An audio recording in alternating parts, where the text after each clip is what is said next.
Hey everybody.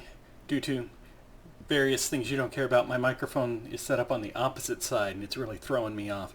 Um, I don't know what to do with my hands. Um, Number 19 of the Criterion Collection, Shock Corridor by Samuel Fuller, the United States, 1963, just a year before The Naked Kiss, which was our last movie. Naked Kiss was largely just kind of a pleasant drama and experience. I would not describe this one as pleasant. Um, Spoiler, good movie. It's a good movie. We'll just jump right to that. It is the story of a journalist who goes undercover in an insane asylum because there was an unsolved murder in that asylum and he wants to solve it so he can get a Pulitzer Prize. He does this by having his girlfriend, who is also a reporter who is currently undercover as a stripper, doing her own news story, pose as his sister, who wants him committed because of his interest in her. And then, of course, as you would expect from this plot, it's kind of a race to, can he find out about the killer before losing his mind in an insane asylum? And also, whoever committed the murder is not going to want it to be solved. This is the movie we're talking about. It's also a black and white film, but interestingly, there are two sequences, dream sequences, schizophrenic sequences, from inmates that are in color. They are clearly documentary footage, not filmed by Samuel Fuller for this movie, which is partially why they're in color.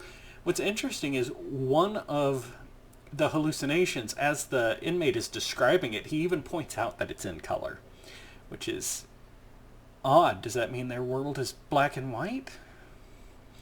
It's very strange. Speaking of strange, I let it go in The Naked Kiss. I am going to mention it here because in both of these films, I saw that Samuel Fuller, either he didn't get enough coverage or he just made a choice that looks bad. Because what he did in both movies, there is a cut in the middle of a scene to the same camera angle. What does that mean? So even if you haven't worked in film and haven't studied film, you know what a cut is. A cut is when the scene changes. Either it moves to a different scene or it moves to the same scene in a different angle. For example, if we got two people talking, right? These two people are sitting at a table talking. It's as boring a scene as you can imagine. They are just sitting at a coffee table talking. Funnily enough, this is the first short film almost every film student makes. Two people sitting at a table having interesting dialogue. It is incredibly boring to watch.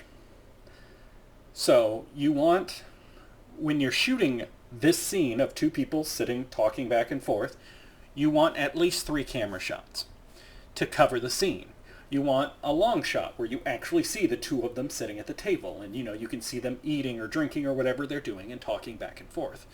Then you want a shot over the shoulder of one guy looking at the other one. So it's a close-up of his face, right? It's this number, which is like the shoulder of the other guy here, so that you have a point of reference so that you know where it is. And then you want the reverse shot where it's the other guy's shoulder. And that way you've got these 3 shots, and as they're having their dialogue, you can cut between the 3 shots to keep it visually interesting. So it's not just staring at two people sitting at a table, right? The cuts keep it interesting, but it also lets you use the best takes. In this take, this character said this one line really good, but then the other character screwed up his line. Not a problem, right? Use the take, looking at the character who said his line good. When the character's going to screw up his line, instead cut to the wide shot of the two of them and a version where he said his line fine. It gives you editing options. And that way you can choose what looks the best and is the best. In both movies, there is a scene where essentially it's the equivalent of two people talking, right? But there's not coverage. It doesn't cut to another angle. We literally see it. Everybody just kind of jerks a little bit because it cuts in the scene we're looking at in the Naked Kiss, the camera actually is at a slightly different position. Like, it's just a little closer. So all of a sudden, it's cuts to them being just ever so slightly zoomed in, but it's not intentional looking. Even if it was an intentional choice, it is not intentional looking. It looks like he was like, ooh, let's take that again. Plop the camera down. That's close enough. Film it again. Cut them together. I can't recall seeing this in a professionally released feature film before. And he did it in both movies. It's very strange. That, coupled with the black and white, really makes me think that these movies were made on a shoestring budget. And he couldn't afford to do all the coverage that he needed. And he had to work with what he had, which is why they were in black and white. Black and white film, for a long time, was cheaper than color film. It's why Clerks was in black and white, because it was just cheaper to do it that way. I think black and white film's also a bit more forgiving in the post-processing stage of things, but neither here nor there. So I find that interesting about these two movies. The main character from Naked Kiss is actually the sister stripper reporter in this one. So clearly the actor or the director liked her performance a lot in this one and made her the main character in the next one. She is very good. The movie is very good. There's a sensitivity concern that I myself chose not to indulge in when I was watching it. I'm watching it knowing that it's a product of its time and that they're telling the story that they're trying to tell. But just to be clear, I am not stating that this is an accurate portrayal of the mental illnesses that we encounter in the movie.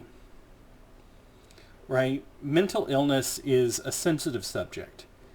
And if you're going to deal with it seriously, then you need to be very researched and you need to consult with experts, because it is important to represent those things accurately. I am not an expert. I have not taken the time to research. I'm just a guy who watches movies at this point. So I just want to state that I am not endorsing nor decrying the depiction of mental illness in this film. I don't have a dog in this fight, essentially. But if it is very much dramatic, sensational insanity, right? Because it's a movie. It's supposed to be big, a spectacle. So if you have any kind of issues with the depiction of mental illness, if that's some kind of trigger or something for you, then stay away from this movie, probably, right? Because it does get intense in sequences, and their treatment is less than ideal, as one would imagine it was at the time. So, I do recommend the movie. It is a good movie. It is a fine example of its type. Both of these movies are decently done. The next movie will be the 20th film in the collection. I will start or end, I haven't decided. Every 20th episode, I'll go over some of the statistics of what we've watched so far. 20 seems like a good number to do that. I don't know if I'll do them at the start or the end. I guess I'll see how I feel when we do it. The next movie is from the United Kingdom, 1986, directed by Alex Cox. It is Sid and Nancy. So, I will see you there. As always, thank you for participating in my little experiment. Happy to have you.